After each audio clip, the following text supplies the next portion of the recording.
Adishimama yemamu nyina adwuma makwaba eba United Television so yakase bo a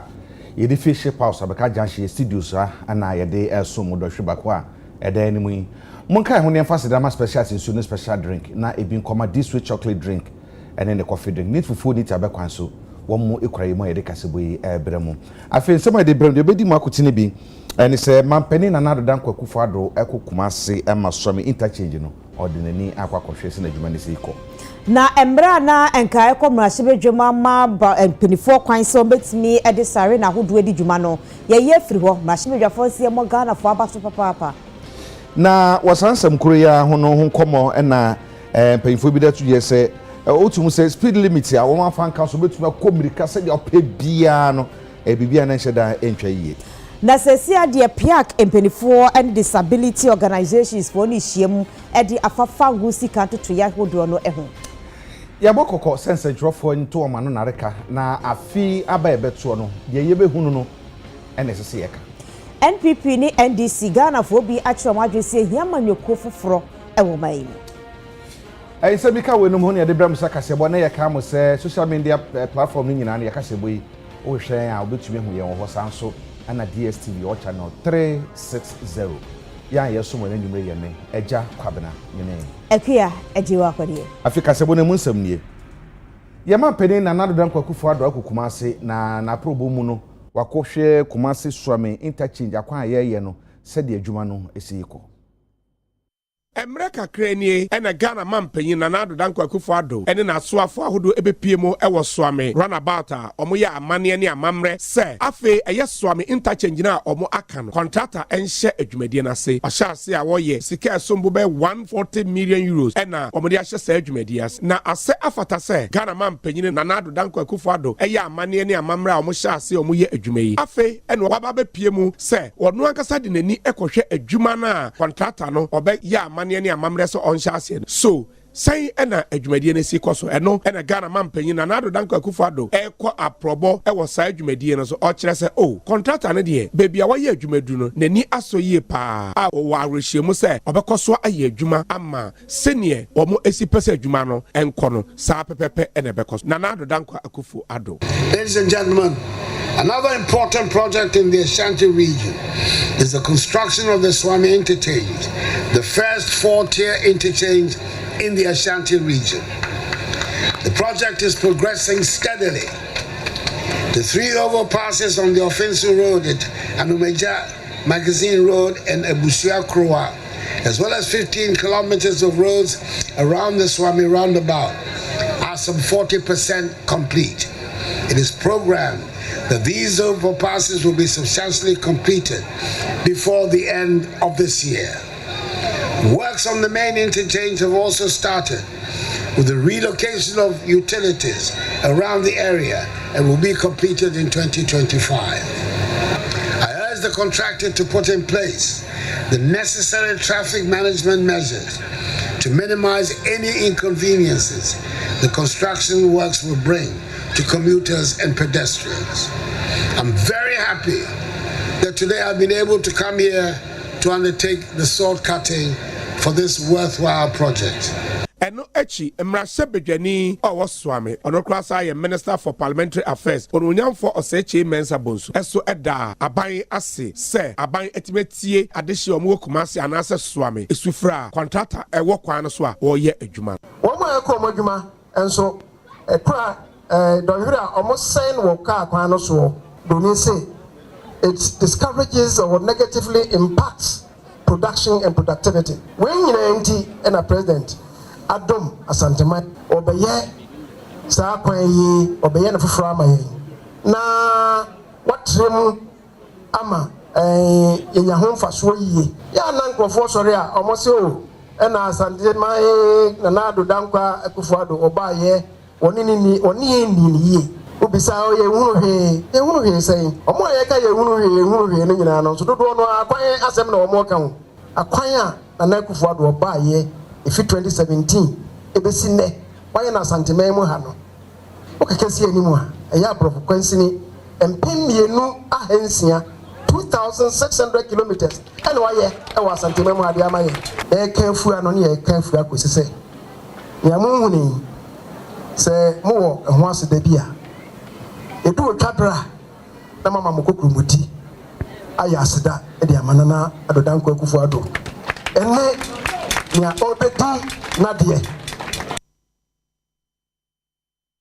Osofo hwe akwani akwantimpo so yonwenyamfo Francis Asenso Boachi ode atudwa se omampanyi ekufu ado ne naban awebo anumso egusu so mbehwe amagana fo kwanpa na aboa makobedie akoso wano amayenyina.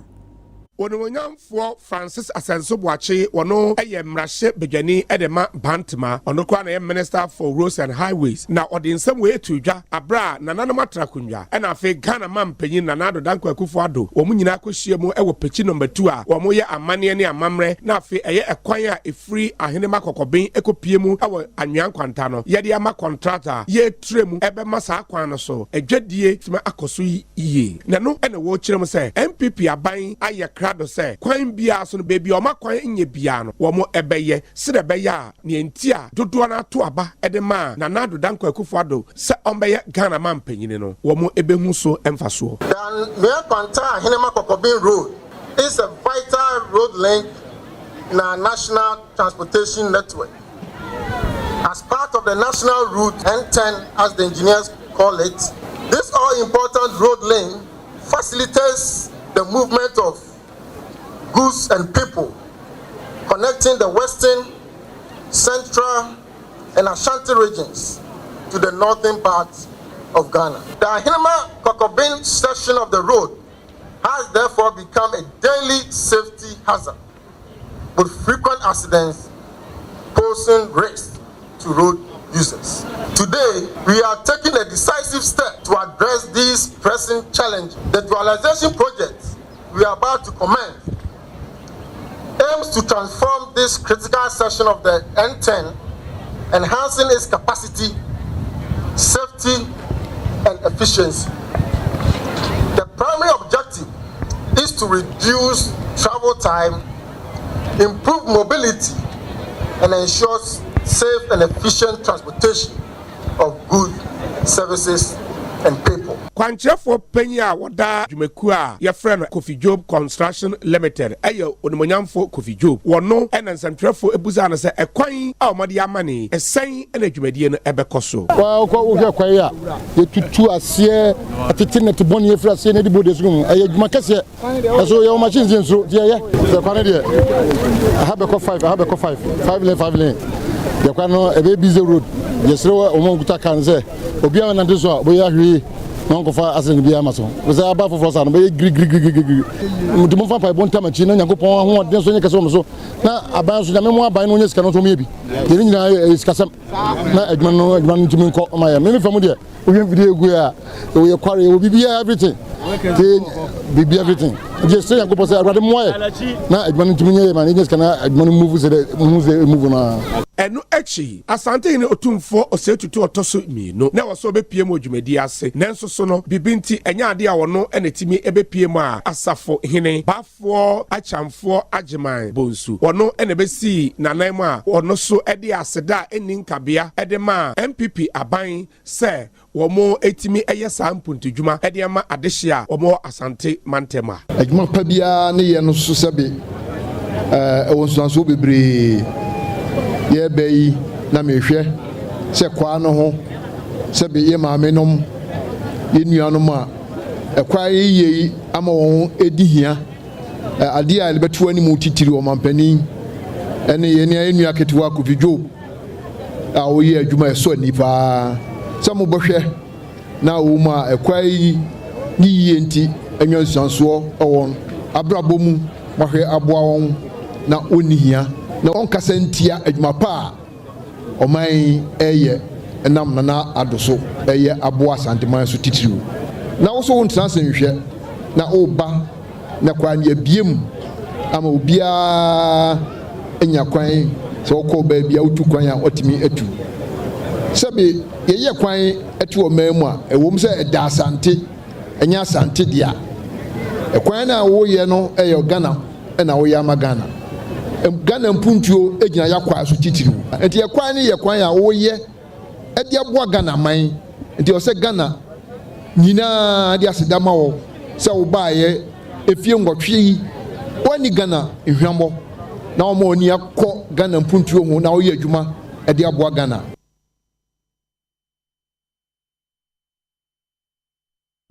Afi yakopon adoma December bosom de tosonson ye beto aba na no ne ho abehia se ye da rubofo edie ya ne bekọ aba abebitie ne ga yetuma bo hu dawuro na no na futu de akwama nsentwerefo na rubofo Ghana ha nyina ase obi amomodin se ena afi aba ebeto no ye nkonko ka ne nya nokore anse ne beto aba na bato obrani na wiye nyina de ye hunu ye nka de ye hunu ye no me ye mo esirimu ankoka bibia tisa ensem beto dwa wo break ahodo te se oman nsentwerefo go batan Ghana Journalists Association, afi Ghana Independent Broadcasters Association, and afi Print Park Media Foundation for West Africa, and the crowd will be a share at what tragedy at the fight afi Jumedi.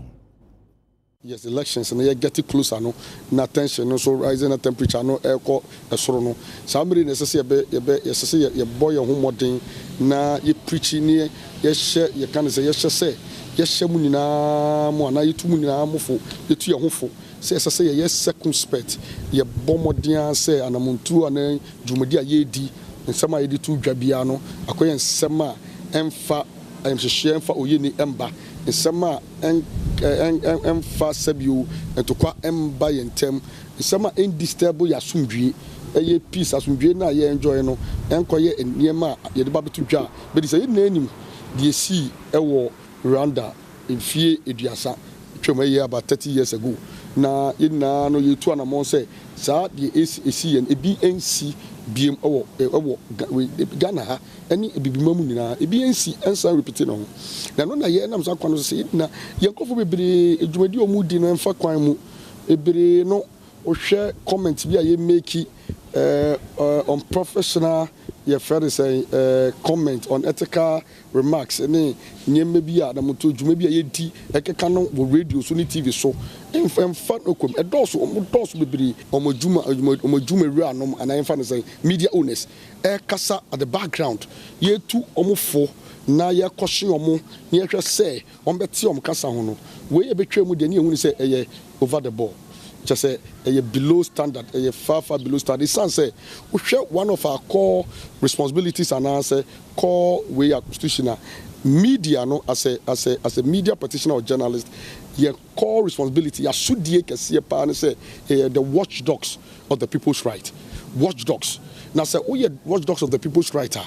The very people now you represent you. The very people now you jina omanemu. The very people now omunti. Ye kokofo ye de ubofo a ye kokofa ebabeka na ye nam ye fidie so na ye de ebo mo ana ye de kyerkyere won ye say to educate, inform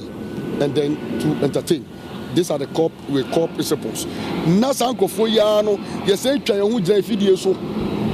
ka say sebio okoto abama sebia menyoko bi a uye beast. Are we supposed to be the watchdogs of the people, and I say we are supposed to be insulting the very people now you represent your man. Now say yen traho emma sebio yen attack yen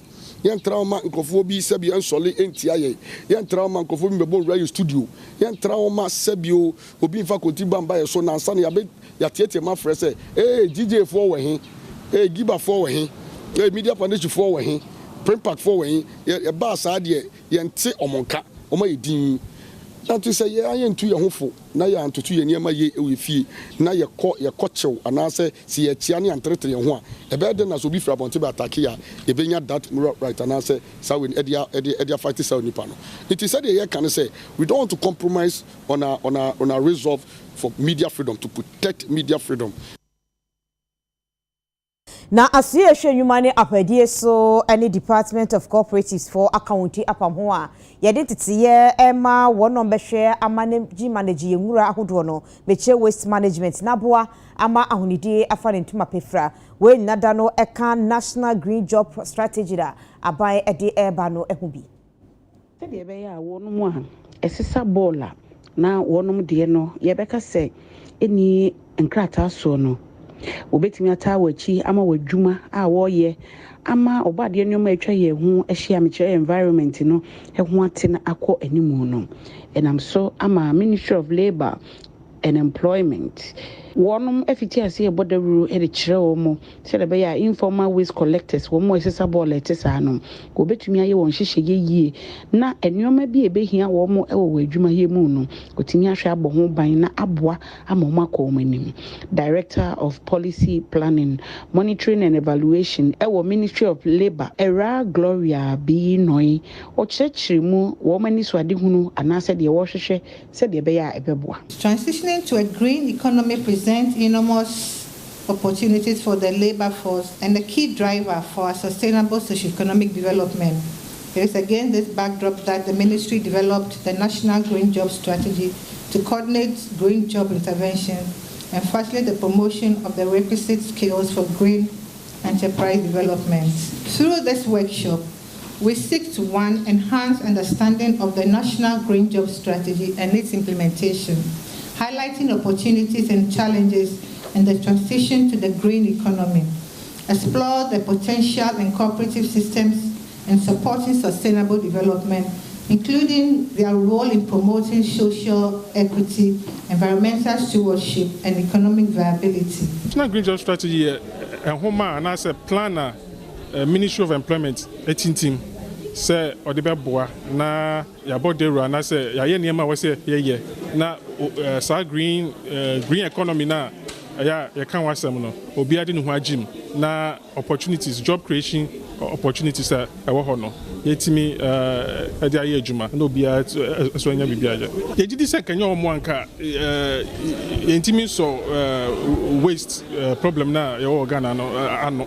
Enti omo ye ni ombetimi a ombeboa. Enti eno ti na yetu eni esi omo so se ye pese ye boa om na akade bi wo no ma omo hia. Teacher ne betimi ayama omo ne training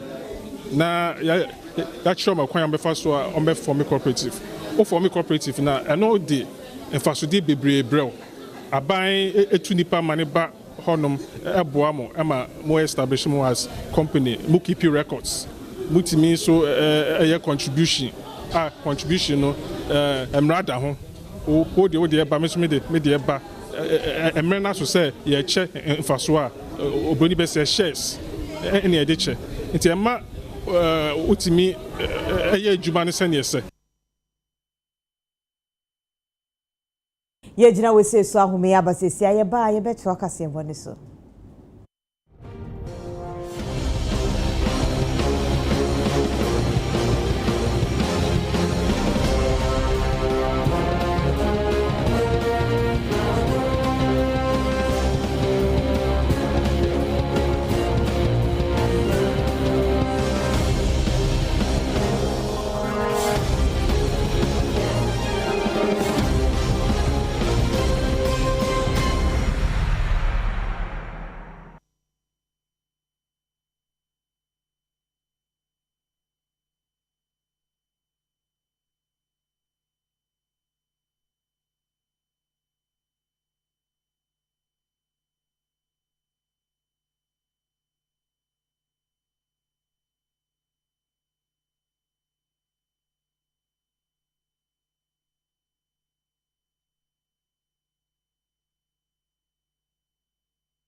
ewi ade shema me da masese munyi abretwen ye to ye kase bono eso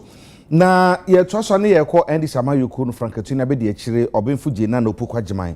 na hweye enedai wakobo apro afabotia no ane afarefo e wo ho na kudi nkomo na nkomudim no kyerese aban ya endi saban ya beba 2025 no omo hwe kwan se ombema afarefo anya besia ehun si ho no ehun go pa se na bebeboa amotumi aye adwuma afi nso no 24-hour economy nso no ode mu chechemu kakra ema omo Abra Professor Jane Nana Opukwa Jimai ene nananoma farefo edi enkomo ana wono kasa ewo botiano ai no won kramantemasi no wode to wanim echechre wonum 24-hour economy enhyehyeye no mu wo kyerese eba ebebo nananoma farefo pa ama wo modwuma no mo ye no etimi akonkan ama wonum so fam hono sika etimi aba wasetene mu wode afutuo ema wonum se ye ba beto abayi wonum nyensa kyeraya a ebetimi abo ama obia ho atọwo mu titru ene adwuma obia eye wo kire se nyame adom na so mo to aba no ede ma wo mu a wo mo behwe se ene sika kora bia wo ma bosia no obetimi aye nhyehyeye papa na nanoma farefo mo obotia no ne mpotemu no obenya so mfaso ede afiri eho na wo mo adwuma mo ye no wo manya daache papa yan ha kase onye adwuma orugu ejuma onyi ho emesiamba na menyinmba wo ko school ewie no wo hu bebi aworfa oye hena tete na hweso na wo wusika so o sinitira zimbiri biara nti ba yadan no wedru kura oye ejuma onye 24-hour economy na yareka no obi jira also onye ye yes yati uso da ba ya wo enya da wo adwuma ye da ba run commentary on aga yes yare ye ebi so no so ba nyipe wo me da don so ba ofi hemfe ba ebu so afo ma ye na nwambir na se asudi a oda ye ndu no a oye a man oda ye ndu no oyaza no mu ye dru den so da makade me mo bi ampa ba mama bia mpa banka do inye yentemre jema ho e kwan ni nyina asese NDC time aye ba 2012 up to 2016 no ye bo modern ye kwan no bebre be so obi mo aba na omuntumi nsiesie ana omuntumi ye bi nka ho a ye expect say o mesiesie de ya ye nu but enu so omoja enu ato ho ni nyina asei sisi a obi nyim kura na odi ni ba ko hospital ana ni ko hospital a eye din manu enti mi ba with the assistant ana lobbying skills na me wo no me lobby say sa roach no ye betumi aya ama omo incoming vice presidential president no or see obeye women's bank enu so ye women's bank na oni obi a obedi omanima enu so ebe edi how be bro mo you see that women come to fusion the women's bank coming to fusion but they will not reap the full benefit of it so munyo bia obedi omanima akwete se obedi omanim na benefit e wo mununsu na omunsu omanya bi na MPP amayeko ni Frank Ekreni eye Dr. Mahmoud Bawumia okọ bupe a enrollment ifimantemu wakachie buperu a enam so ama buperu a jinapo a wotoso mienu akasa di atudwa se nyamienu ni kware ni omampenya bedi echiru Bawumia de Yakopon ayi no wasra ne ho so omra medi Ghana nim emwa Ghana na yenko yenim abra buperu a jinapo a wotoso mienu ede ne nsem atudwa e wona hemfie ho no wɔkyerɛ sɛ entiteye ene akanye entiteye a wɔde ama Dr. Mahmoud Bawumia ifre ne nkwala abrem ebesi sɛ obeye mampanyia bedi akiri no eno akyerɛ ama wɔn manyagidie wonibu sɛ wobetimi apabedi omanyi anim ampa Ochre se Onyankopon ena yi Dr. Mahmoud Bawumia we eye Bupewura Abdullahi Jinapo ha otosum yenu ena di nsem we atu etwa ode tudwa abra MPP Frank Etuni ekọ na himfie ekochia no abra oguso ebo apro ewo memu baabia se de be omanfo ebetene nka Dr. Bawumia wo fiti na proboy ewa ifi epoye efamu no ode nani akyerem ya hodo bebre afei ena wakwa kodru saa mpɛsua yi so a ɛno nso wɔde nsɛm wei akpabɛtu edwa na ɔkyerɛ sɛ wohwɛ a ne nsɛm wɔ kuta no ɛyɛ maako aduoson 70 points vision na ni so ade hunu no enti sɛ bɛyɛ a Ghana betimi akɔso no de ne nyinaa atu dwa ɛno ɛna bupewura ɛkyerɛ sɛ abra watie ne nsɛm yi nyinaa no wɔde ne nsɛm yenu egu na pampam na wahyira no ahwɛ sɛ abayi nyame bɛyɛ no adom na wadi nkunim no waba bɛdi Ghana man yi anim. Dr. Alhaji Mahmoud Bawumia, you are my son. Truly, you are appointed by God to stand in for Ghana. You are also going for a war. And when you are going for a war to bring development, it is one of the biggest war you are going in for. And the good Lord has directed you to run to Bupe. When I slept overread, I am on the skin of Ndiura Japa. Then I said, then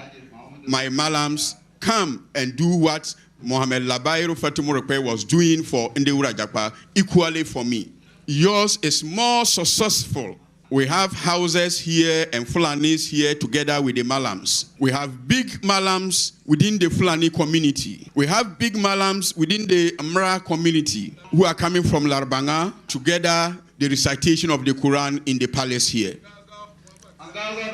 We also have Malams from Gao Gao. They were all here during the recitation.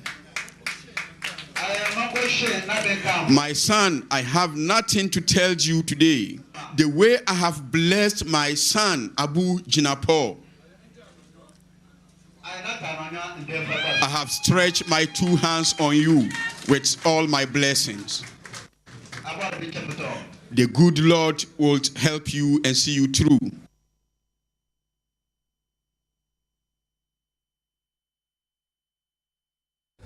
Yes, I can say bonusana ye concern fufrumu. Ababe to dwa se wo hwe o manga na mu a nipa organa ha nyina no ha mu chima duasa mi 32%. Ene ye ka se sikanie e de na betum dia yes kasam tutu na sefo no omunim ho hwe. Eho akoko se yetumi tu wana monse na be asafo ni nyina no ebenya ho nim de. Eno ti Bank of Ghana and afi Ghana Micro Institution Network for ene jama aban na musini nkorabata organa na ka bom de cheche bia koso a ebe mo amasafo ni nyina no enya saade ho nim de. Yeah, jitum say omo ye eduma e wo banks no omo ye nipa to say ya ntino entimi enka say omo ye angels just say ebi mu ho a ne ni som ye na no omo ye ntino enim sa na ntino ya boko dawro say we ye consumer ana we ye bank customer na customer no bank no fa ekwan bi so a enya say utimi voice out esa utimi complaining obetimi complaining amomo na ye de hihye Bank of Ghana de hihye e de ato ho say bank ne bibi na wompa entra wo fie enka say wontimi ne bank no enni juma lemom ko ho na koye complain ye de hihye bi ato ho say so mo je o complain no na omobo na omo resolve lemom say omo ntimi resolve amawa ekwan wo ho say obeba Bank of Ghana na wabe report eya na ye mpese mo be ko social media na wo de asem na ko to social media na wo kan to said ye bia enim anase se wo mumpa wo de ba ye ho a ebitimi den ahwe ne aka asem no na wetimi enya the satisfaction you are looking for because of the financial challenges we went through between 2018 2019 and what government did to salvage the financial sector. So you call Mohon, you call customer, so you know, but can't we say, oh, I did my candidate, the body and the choice among the same thing. So those were some of the basically issues of trust. But we had to go to them and explain to them the need for financial literacy. And as you are aware, it's something we have heard over and over again, you know, but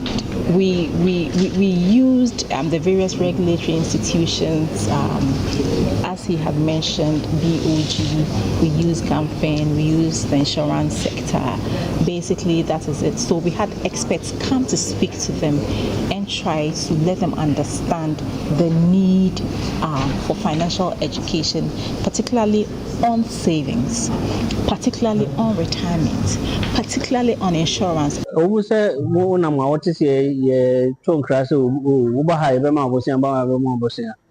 But seven year Obia or Mabosia Biana, Yakono Kojabosia. ebinom wɔ hɔ a ɔmo ni krata yɛde ma bɔsia bɔ no nti saa nipa no yɛnye bɔsia wɔ no hɔ but ɔmo Bank of Ghana ɔmo krata a ɔmo tumi di sɛ adwa no wobɛtumi akɔ no hɔ akɔgye bɔsia but ɛno nso mpo no wokɔ akɔgye a wopɛ baabi mmienu mmiɛnsa ebusabusam na wɔhu bɔsia no sɛdeɛ ɛho nneɛma si teɛ asɛdeɛ bɛyɛ na wɔwɔ so wogye bɔsia no nsi ho sɛ na wabɛtua say no mbesi agye no wɔn bɛgye na wɔtwe wɔn bɛgye ne da biara na so wɔn bɛgye no bɔsɔme ne ma nketenkete bi wɔ hɔ sɛ obusa ansa no wɔde wo sa ahyɛ krataa enti saa nneɛma no nti na ne yɛahyia sɛdeɛ ɛbɛyɛ a ɔmo ne ma nketenkete no so wɔn bɛte ase.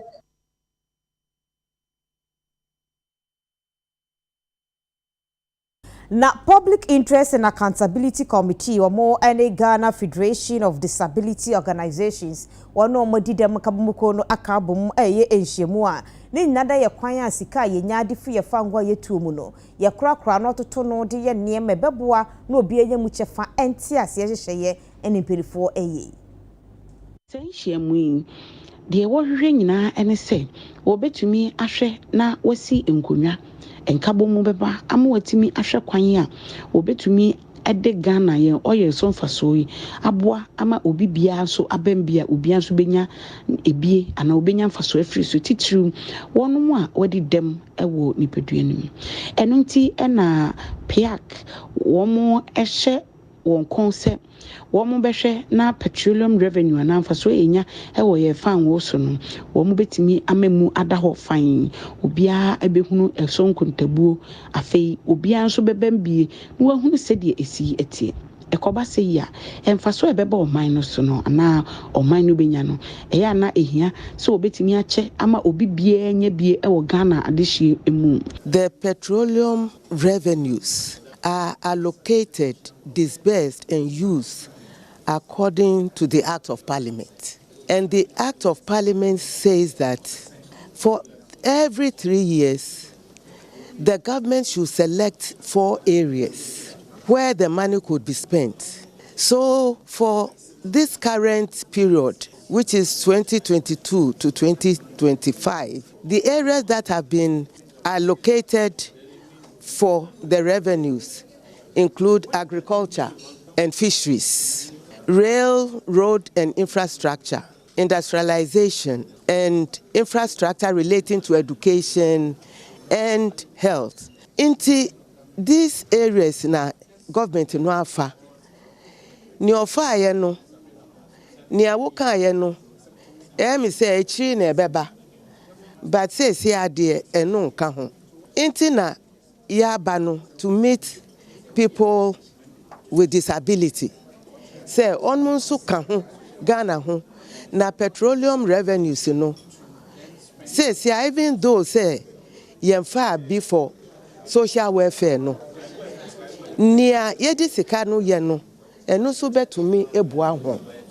yesi hospital a ebebo obia. This is the first time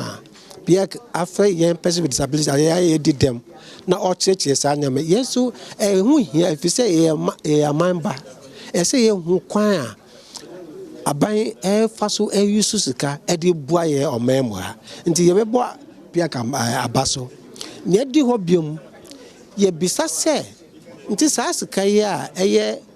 petrol sika ya na se oil sika ya aban yusu yi ye did them no who faso ben na brain faso ben na brain if you say ye pese aban kire yen and ye pese ye hu mfaso dia and say ye dia sky brain e be bua yen ye did them say na be ya sitre mo betimi ye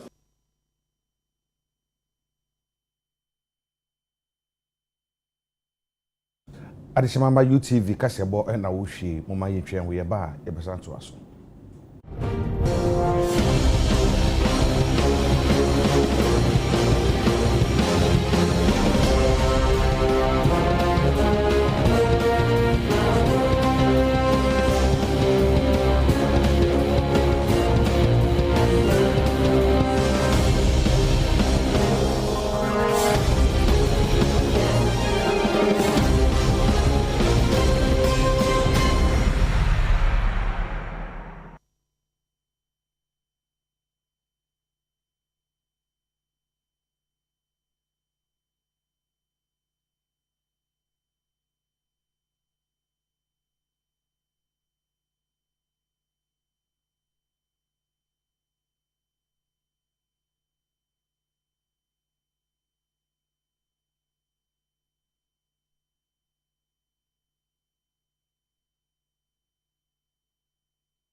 Yama ye ho akwa ba fe ye to akase bono eso. Ye demra akoto mrashibedwam a eno eye LI no. Na ni nada en se sesia de nkamrashibedwafo no kwa adwuma mu a anke be mo kwan no mabo aben popi te senia bambo nyumaku ahodo bi eye se National Fire Service ni ambulance fo no. Na eso ekwa no Ghana fo akasa ho amasese mra no yeyi afri ho we enti doma East mrashibedwani onimonyamfo Paul Chum Berima edi atudwa chem se Ghana fo ayade pa so mo kasa ye ma samra ye from fi se na ke ebeya de bi edi ohaw ene ye nie beba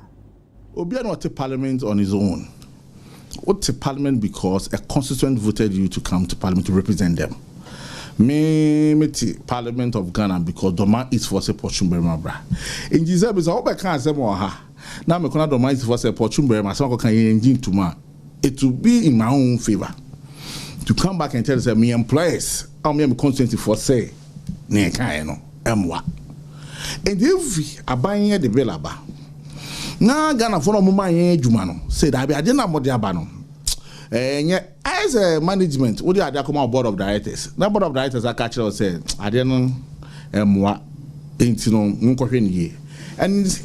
any you know. In any case also, I mean some of us. We've come up with our views earlier on saying, yes, I mean, emergency, we have emergency times, members of parliament, it be issue sirens and all that. But sometimes, if we are passing such law, are we going to coordinate it such a way that it will not inconvenience the average Ghanaian? I mean, if we're able to do that, and we are okay for it to come up. So as I said, because there are times that me who say, yes, baby, now to me say, car no, ye pure, ain't from Uncle Akoshe. Ain't you know, yes, the Ghana for say, oh, I hear Mudia bed ye, ya quine your moment with the moment training ya.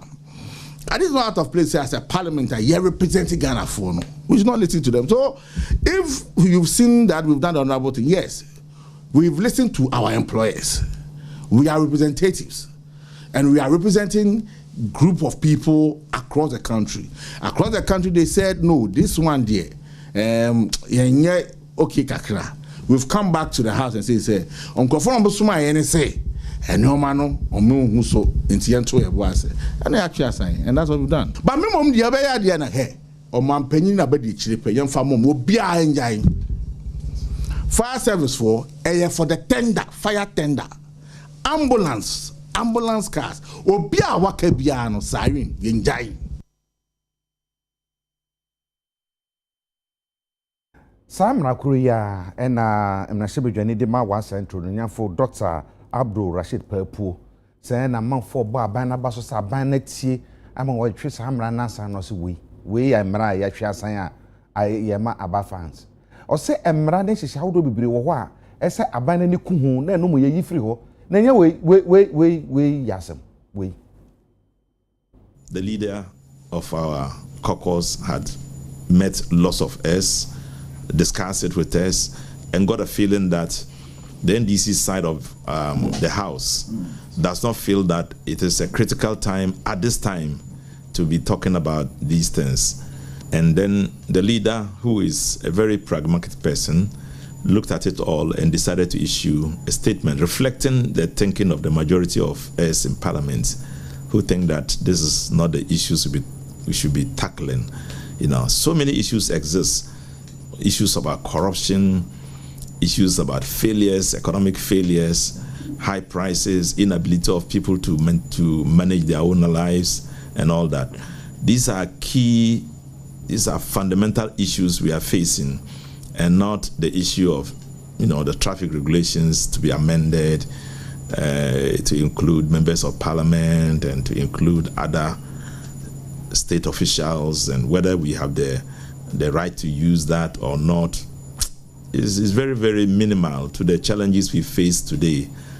at this critical moment of the administration of this government, which is making Ghanaians live substandard lives and wanting to improve their lives. The government itself has come to realization that it can no longer continue to do all the things they have been doing, whether in the interest of the people or not. And that this is a clear example of the many things they want to force onto the people, even though they don't like it. If I have to applaud the people, the government. I will only applaud them if they look at the many others they have done. They should come and announce that they are no longer going to build a cathedral, for example. It can be applauded as a result. They should announce that there is a doomsaw and that they are having challenges because of their inability to keep the power on. That can be appreciated. They should be able to prosecute the many people who are pointed at doing the wrong, and they should be able to apologize for the killing of 8 people during the elections. Those are things people have made a lot of noise about, and they are keeping quiet about them. They can be applauded for this simple thing that is to their advantage. When the people are angry and they just thought that, look, they will withdraw because the minority has issued a statement and said we won't support it. Awie ahane de yakasebodi nyina ebesie na ansa na yebeja mokwa no mampe na nado danko akufo ado ene de Swami interchange no wakohwese na dwumadi no esi ikoso na mrashibedwafo so akasa se yemo Ghana fo abazo so mokasa ma emre bia eye sare ne yayi afiri mrashibedwam ensemi ka ne rebram sakase ebo jiwo be dia dance wo hu I media star Maloless locks and natural hair so ye mitima me number ne 0244 423201 midi de kwa eje wa akodi emene eja kwabne da munyina ase ama mombo ene hwe